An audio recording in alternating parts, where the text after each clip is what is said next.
Hello, কেমন আছেন সবাই? আমি কি একটু লেট করে ফেলেছি ভিডিও আপলোড দেওয়ার ক্ষেত্রে? এই ভিডিওটি মূলত গত 2 দিন আগে রেকর্ড করে রেখেছিলাম, কিন্তু অলসতার কারণে সেটা আর আপলোড দেওয়া হয় নাই, এডিটও করা হয় নাই।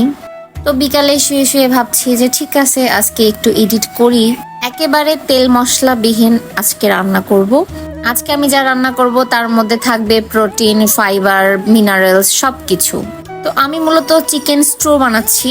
প্রথমে বাটার গরম করার পরে সেখানে আদা কুচি, রসুন কুচি দেওয়ার পরে মাংসটা সুন্দর করে ভেজে নিয়েছি। কিছুক্ষণ মাংস ভাজার পরে তার ভিতরে সব ভেজিটেবল দিয়ে আরেকটু ভেজে নিয়েছি। এখানে অবশ্যই গোলমরিচ গুঁড়া ব্যবহার করতে হবে, কোনো রকমের মশলা ইউজ করা যাবে না, গুঁড়া মশলা। তো আমি সবগুলো এক জায়গায় প্রেসার কুকারে করে 2-3টা সিটি উঠাই নিয়েছি। এরপরে কড়াইয়ে দেওয়ার পরে একটু কর্নফ্লাওয়ার মিক্সড দিয়েছি, যাতে একটু গ্রেভিটা আঠালো আঠালো হয়।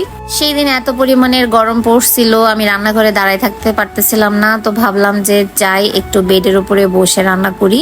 তো এই কারণে বেডের উপরে বসে রান্না করছিলাম, রুটি বানাচ্ছিলাম আর কি।